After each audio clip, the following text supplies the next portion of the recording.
cuando las sociedades tienen que organizarse, cuanto más simple es una sociedad, más simples son los modos que requieren, ¿no? Las normas. Y cuanto más compleja, pues lógicamente mucho más complicada tienen que ser todas las disposiciones. Ocurre incluso hoy mismo. Un pueblo como este, como Brañosera, pues las ordenanzas municipales no creo que tengan la complejidad que tienen las de un municipio, una villa, de la misma categoría, ¿no?, que Madrid. Pero, bueno, en el fondo, en las dos permanece la necesidad de ordenarse, la necesidad de convivir y la necesidad de prosperar.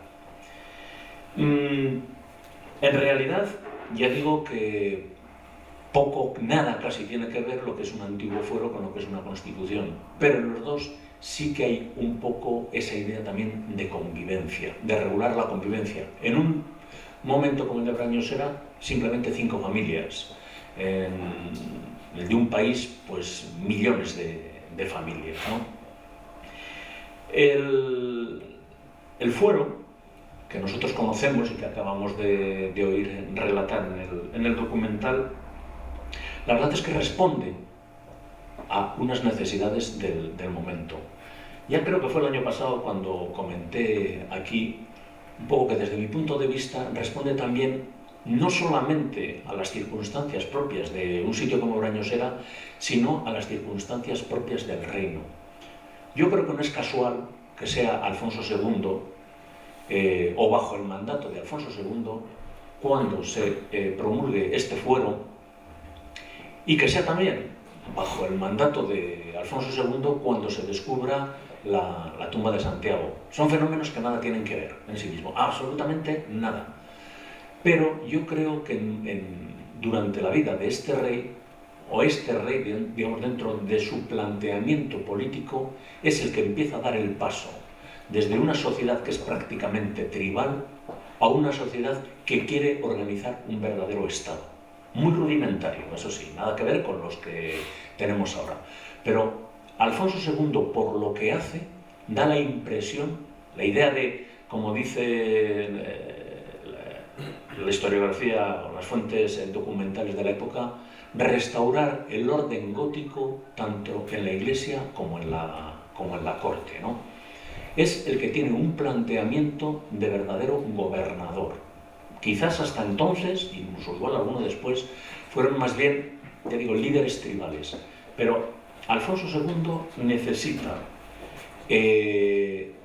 o yo creo que es consciente de que la formación de un Estado sólido tiene que pasar por una organización apoyándose en una especie de curia, que son los nobles, entre ellos el conde Nuño Núñez,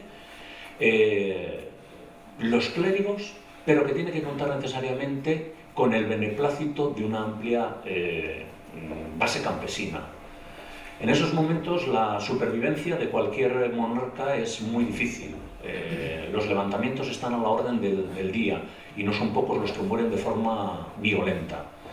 Digamos que Alfonso II lo que necesita es crearse ese respeto y a la vez que está organizando, digamos, jurídicamente el reino, se está o requiere o surge, no sabemos cómo explicarlo exactamente, un icono que dé coherencia, y es Santiago Apóstol. Santiago Apóstol como gran patrón de España, como dice Beato de Liébana, y no vamos a entrar en lo que se pueda considerar España, que es más bien un concepto geográfico, ¿no? Del Pirineo para abajo es todo España, según el modelo de los romanos.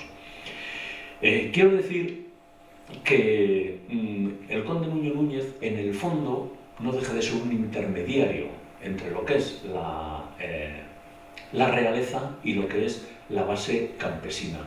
Claro, pero es un intermediario muy activo, porque en realidad él también requiere tener a una serie de gente contenta, que son los que van a pagar los tributos, y por otro lado, digamos, formar parte de una estructura bastante más amplia como es la monarquía. Teniendo en cuenta también que los condes en esos momentos, aun siendo son señores territoriales y son elegidos por el rey, aunque siempre dentro de una familia, y digamos, no está abierto a cualquiera, ¿no? A veces los cargos son hereditarios dentro de una familia, pero es más bien el prestigio que el cargo como tal.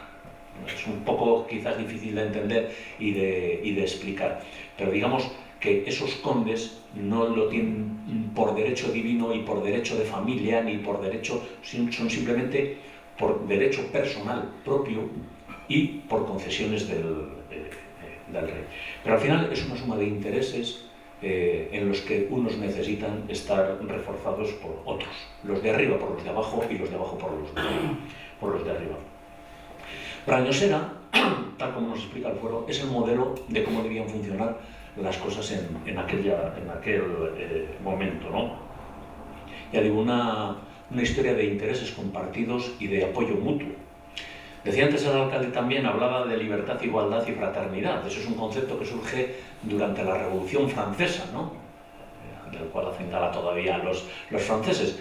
Los conceptos, claro, si vemos las películas de Braveheart, y esos no hacen nada más que hablar de libertad. El concepto de libertad, igual que el de igualdad y fraternidad, no son ni universales ni permanentes. Por igual lo que nosotros consideramos libertad ahora, no, seguro no tiene nada que ver con lo que se podía considerar hace 1000 años, las libertades, ¿no? Ni las fraternidades ni las igualdades. Entonces no podemos hacer extensivos estos conceptos. Luego al final de esta intervención volveré un poco sobre ello. No podemos hacerlos extensivos a todo el mundo ni considerar que dentro de la historia ha sido siempre así. Lo que sí que es verdad es que, si habéis oído bien la redacción del fuero, hay una cuestión que es como muy permanente, es siempre citar a yo, Nuño Núñez, y mi mujer Argivo. Siempre están los dos, ¿no? No deja de llamar la atención. Ya hablamos también un año de ello, de la presencia de la mujer, que la mujer durante la Edad Media no está presente en nada prácticamente. Hace poco me decía una compañera de trabajo que por qué no escribía algo sobre las mujeres en la Edad Media, un libro de divulgación, el protagonismo de la mujer. Digo, ¿qué quieres? ¿Que deje las páginas en blanco? En el fondo era forzar el asunto, ¿no? Pero la mujer es muy segundona. De hecho, aquí también aparece yo y mi mujer, ¿no? Pero sí que tiene esa presencia, y de una forma continuada, además, porque se menciona varias veces. También, en cierto modo, llama la atención que dentro de las 5 familias que se presentan no hay ninguna que parezca preeminente. Son los 5, prácticamente parece en pie de igualdad. Luego no sabemos cómo se organizarían en su interior. Y es verdad que aquí se recogen una serie de obligaciones, pero sobre todo de derechos, ¿no? Que para un grupo de campesinos, el no tener que ir al mantenimiento de castillos, que podía ser en las épocas de mayor actividad de trabajo en el campo, pues verdaderamente era darles mucha libertad, no sé si mucha libertad o mucho dinero.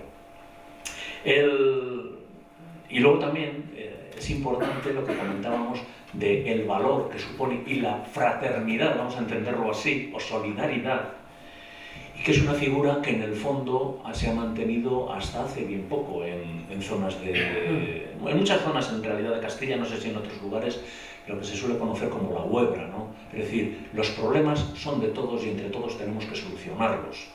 Es un poco el fundamento también del concejo, pero digamos, el trabajar para que los caminos estén bien, para que los bosques estén limpios, para que los ríos o los arroyos estén limpios, es un concepto como muy tradicional, que en el fondo también figura aquí, y además que se sobreentiende, porque tal como funcionan las cosas, si uno cae enfermo, otro tiene que ayudarle. Y sin embargo ahora estamos en un momento en el que todos nuestros problemas los derivamos hacia otro. Siempre tiene que ser o el ayuntamiento, o la comunidad autónoma, o el Estado quien nos tiene que solucionar los problemas.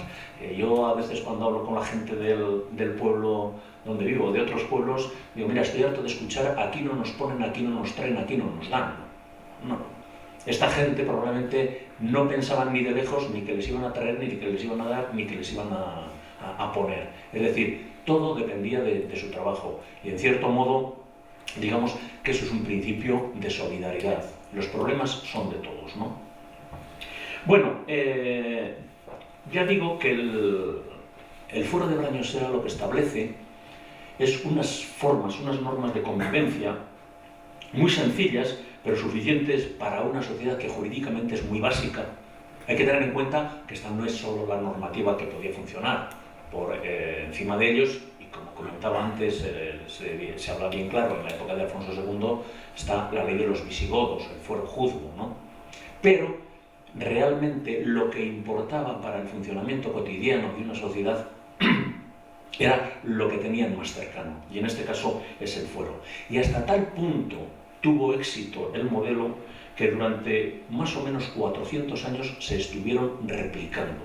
Es verdad que el fuero es concedido, siempre, no es una cosa que se da uno a sí mismo, sino que lo concede en este caso un noble, a veces son monasterios, a veces puede ser un obispo, siempre emana de arriba hacia abajo, pero al fin y al cabo es un pacto entre los habitantes de una zona, de una villa normalmente, y quien tiene la jurisdicción sobre ella.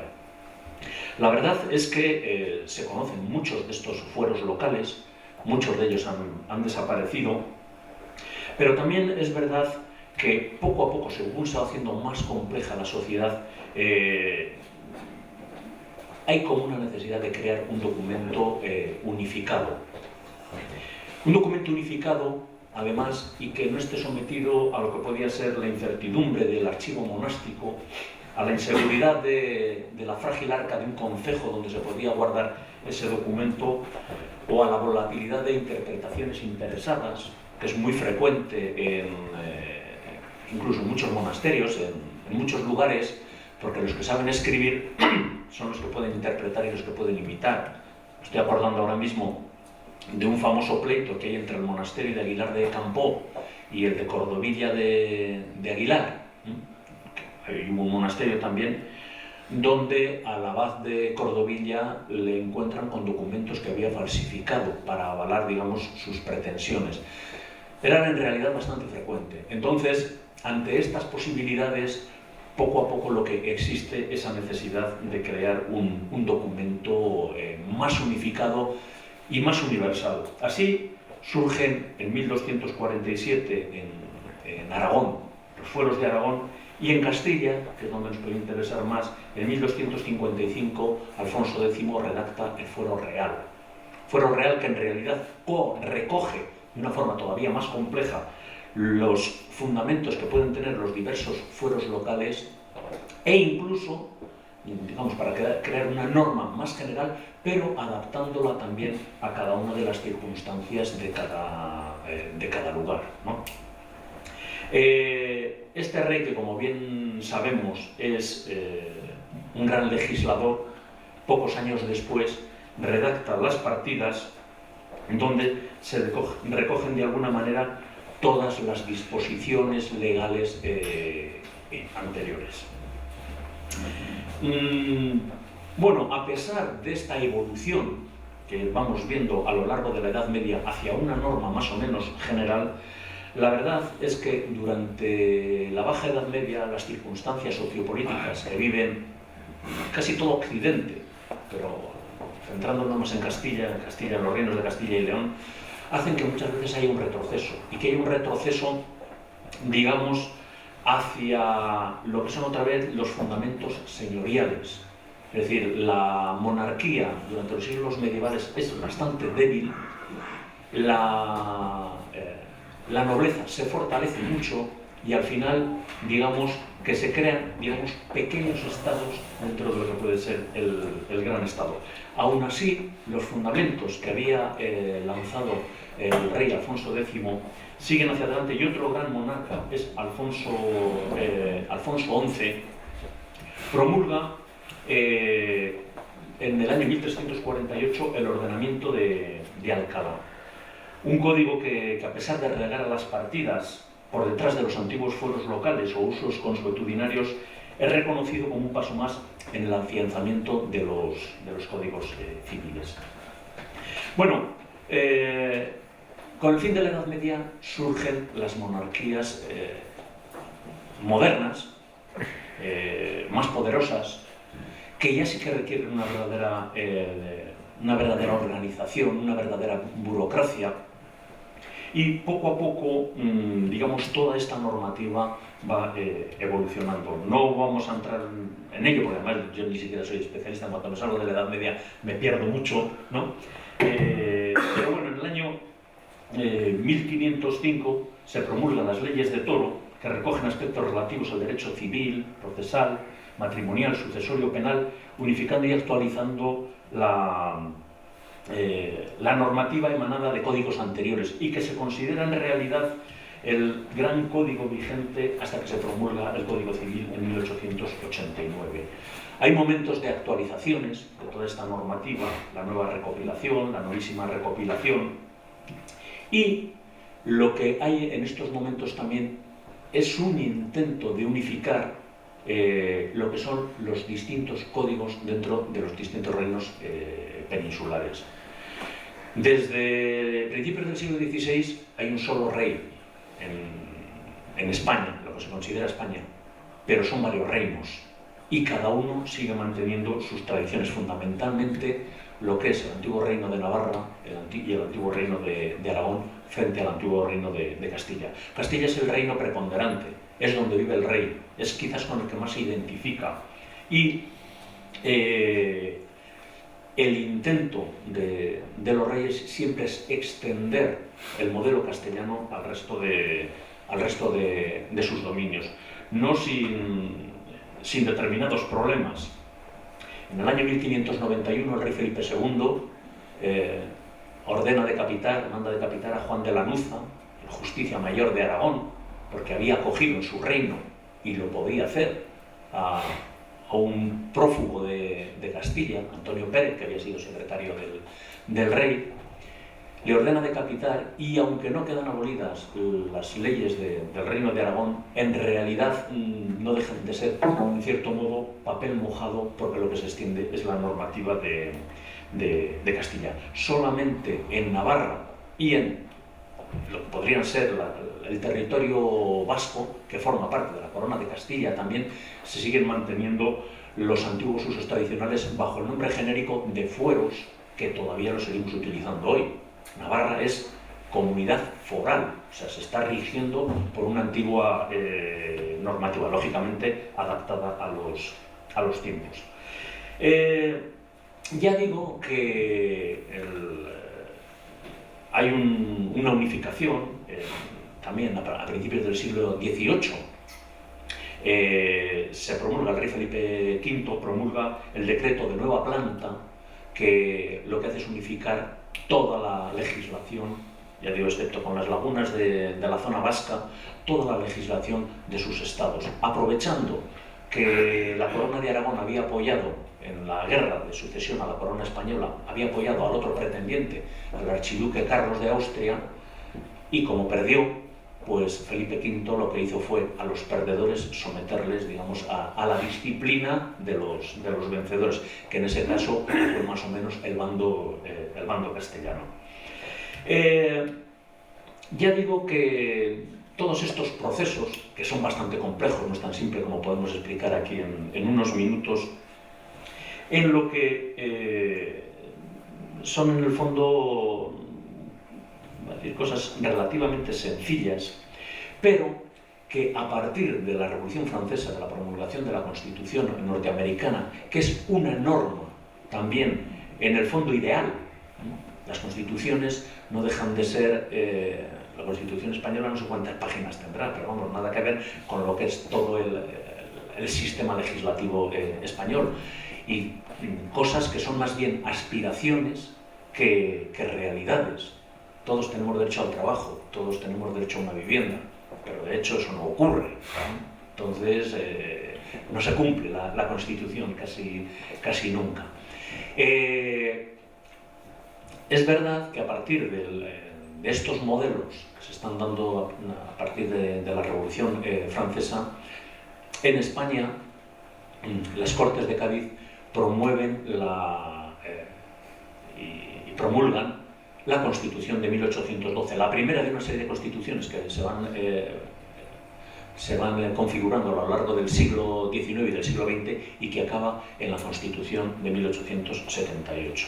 Y en cierto modo, este pequeño resumen viene a decir que todo este ideal de vida, ¿no?, este ideal de convivencia, este ideal de fraternidad y de libertad que aparece recogido en las constituciones, en la Constitución, es el que aparece también de una manera muchísimo más sencilla, muchísimo más simple en los antiguos fueros, como puede ser el de Brañosera.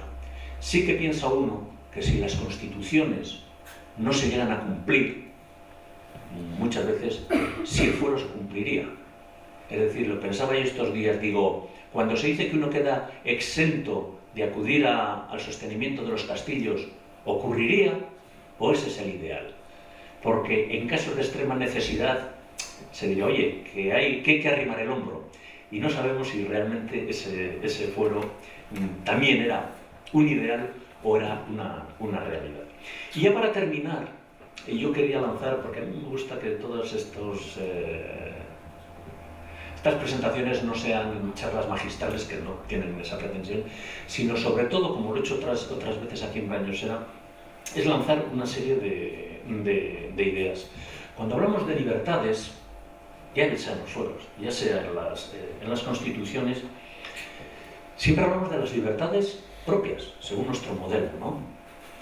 El gran ideal de libertad, incluso antiguo, y todavía se sigue mostrando como el país libre por excelencia, es la Constitución americana, es el modelo americano. Pero, por ejemplo, la Constitución americana lo que recoge son los derechos de los que la escriben. Los Sioux, los navajos, todos esos eran tan americanos, incluso más americanos que los emigrantes que habían tenido. Y sin embargo, no tienen reconocido ningún derecho ahí. Y eran americanos. Lo que pasa es que quienes lo escriben no lo consideran. Es decir, tenemos que tener en cuenta que cuando se escribe un código de estos, lo estamos haciendo nosotros, pero que fuera de esas líneas hay otros que pueden sentirse incluso en algún momento muy perjudicados por lo que nosotros estamos haciendo, ¿no? Por eso ya digo, para mí es una reflexión de que cuando dictamos algo tenemos que pensar más o menos en el entorno. Y otra reflexión sobre las libertades son las libertades propias y las libertades impuestas. Y el caso de la Constitución de Cádiz de 1812 me parece bastante sintomático en este sentido. Con la invasión napoleónica, unos representantes del pueblo, en cierto modo habría que ver hasta qué punto son representantes y cómo son elegidos, se reúnen en la isla del León y en Cádiz y promueven una constitución. Una constitución que en el fondo sigue el modelo emanado de la Revolución Francesa. Es decir, sigue el modelo de Francia. Y Francia son los invasores, ¿no? Dices, bueno, ¿qué ocurre? Si Francia es el modelo a seguir y nosotros estamos y imponen un rey aquí, y sin embargo nosotros no queremos saber nada con eso y estamos haciendo un modelo de constitución que en el fondo lo estamos copiando, ¿cómo se puede entender eso, no? O sea, parece bastante paradójico. Claro, en el fondo la historia es maestra de vida y nosotros también estamos haciendo eso. Nuestros modelos de libertad, nuestros modelos de igualdad o de fraternidad, nos gusta llevarlos a todo el mundo, pero a lo mejor todo el mundo no tiene esos mismos modelos. Y sobre todo lo que la gente no está dispuesta a aceptar, y es lo que ocurrió en España entre 1808 y 1812, es que tú me impongas a mí la libertad. O sea, ni para la de Dios. Yo te puedo decir, mira, tú tienes que hacer esto, sí, lo haré, pero porque a mí me dé la gana. Que en el fondo es lo que están haciendo los diputados de Cádiz. Están haciendo lo mismo que les vienen a traer de fuera, pero no, lo hago yo porque me da la gana. Y hasta tal punto fue la reacción que cuando viene Fernando VII, un rey retrógrado, absolutamente incapaz, se le acepta casi como el gran libertador. O sea, verdaderamente, para mí, el proceso este de la guerra de la independencia de la Constitución de Cádiz es absolutamente paradójico. Ya digo, y eso, en cierto modo, si lo trasladamos ahora, que es lo que estamos explicando, la libertad que queremos llevar, por ejemplo, al mundo árabe, normal que nos digan que no. Porque nosotros, hace 200 años aquí en España, cuando alguien quiso traernos lo que era el modelo de libertad, les dijimos que no. Y pretendíamos, unos quisieron elegir una según ese modelo, y otros fue la reacción contraria, precisamente un absolutismo muchísimo más salvaje que el que había habido casi un siglo antes, ¿no? Es decir, ya digo que para mí esto creo que es una verdadera reflexión. No pensemos que todos nuestros valores son universales y que siempre han sido así y serán así. Somos muy volubles, muy cambiantes y afortunadamente, por eso el ser humano sobrevive, nos adaptamos a las circunstancias con una facilidad tremenda. Muchas gracias.